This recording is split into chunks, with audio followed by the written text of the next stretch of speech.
No matter how hard I try, Nigerians will never appreciate me. Buhari cries, Buhari laments. President Muhammadu Buhari has said that Nigerians in Nigeria and that Nigeria is a country that is very difficult to govern. He said that no matter how hard he tries, some people will still find faults in his administration.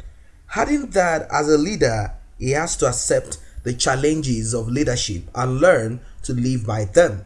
President Muhammadu Buhari has said that Nigeria is a country that does not appreciate. Nigerians are the people that do not appreciate. He said no matter how hard he try, some people will keep poking at him and find faults in his leadership style. The president said this while fielding questions from reporters after receiving some of his aides and close friends who visited him at the presidential villa in Abuja in commemoration of his 77th birthday. He said, I think I have come to accept the realities of leadership in Nigeria. You can only try. It is a terrific country. No matter what you do, there are people on daily basis that look for your faults and go to the press. So you have to learn to live by that, he said. Now, it's so funny. This man only understands military and dictatorship. And to him, he feels that there is something special, something great, something productive about how he does this thing. Now, that is not to say that you will not find certain groups of people that are ready to make use of the judges, the lawyers, and the court to their own advantage. Simply put, even when we all know that they stole a huge amount of money, they will bribe the court.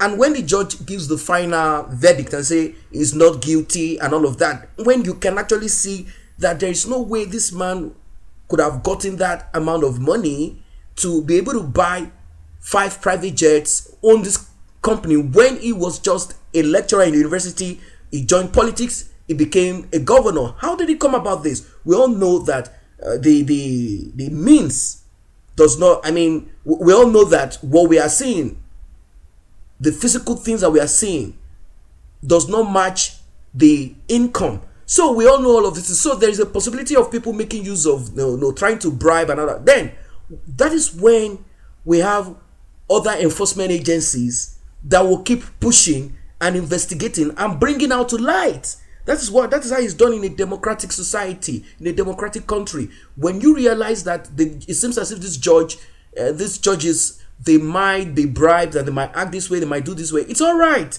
Let them bribe the judge. All you have to do as the SSS, EFCC, ICPC, and even concerned citizens is to look for information. There are investigative journalists. You used to look for informations and put this out there so that the person will be prosecuted. After all, they say innocent until proven guilty. So you can't say someone is guilty all because you see certain things. It has to be proved beyond doubt, and it is very easy to prove. Question is this: how did you get these 5 houses?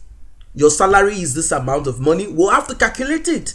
You earned this amount of money. What did you do? How did you go about this? So it's so easy. It's very easy for you to catch a thief, particularly politicians. But unfortunately, that is not the case. So for Buhari, nepotism that he is actually practicing, that is all he thinks about.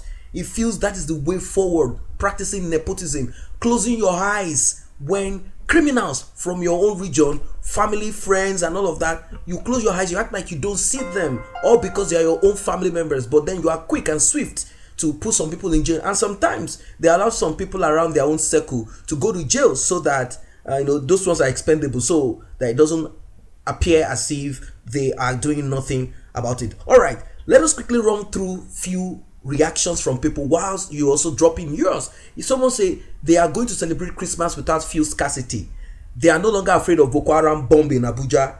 You are building second Niger bridge, you revive the Oneport, all for their benefit.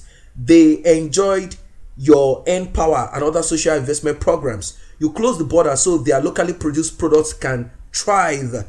You pay the pensions and gratuity of their parents and grandparents and great-grandparents who have been held for decades. You allow their governors and their political office holders to perform their duties without interference. Baba, what they have against you is not related to performance. It is personal hatred and selective amnesia. They have vowed not to see anything good in you or your government. But the last election, where we practically annihilated their political preference, have shown that they are in the minority. We are in the majority. We beat them silly and return you for second term.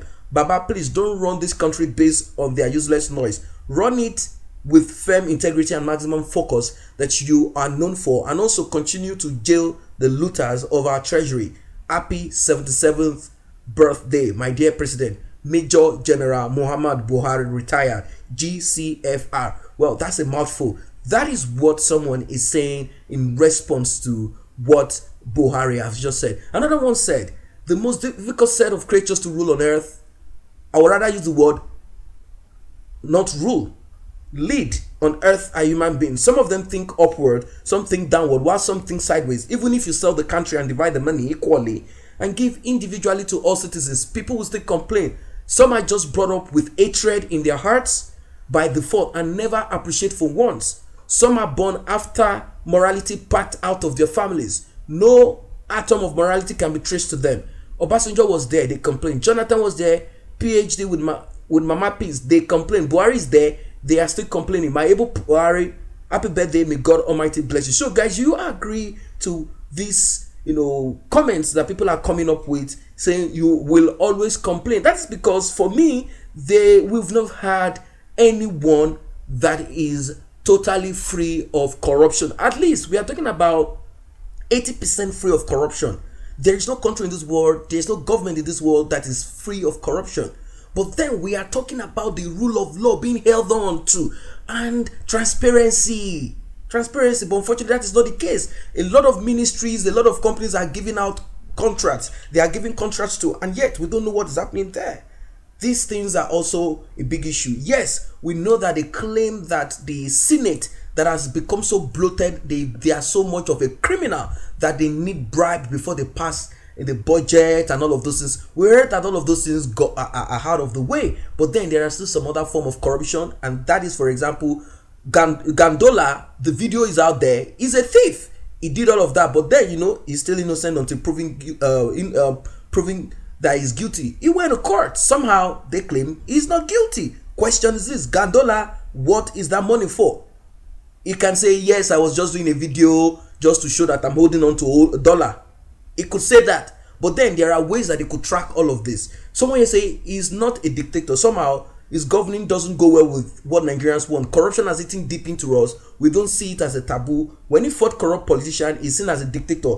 After his tenure, 16 years later, Nigeria will start shouting, we need a leader that will bypass court order and deal ruthlessly with looters. And if we have such leader, we will complain he's a dictator. So guys, this is what people are saying. What is your own take about this? Drop it at the comment section. And if you're not a member of this channel, it's easy and it's free. Just smash on the subscription button on your right there below and the red notification icon bell.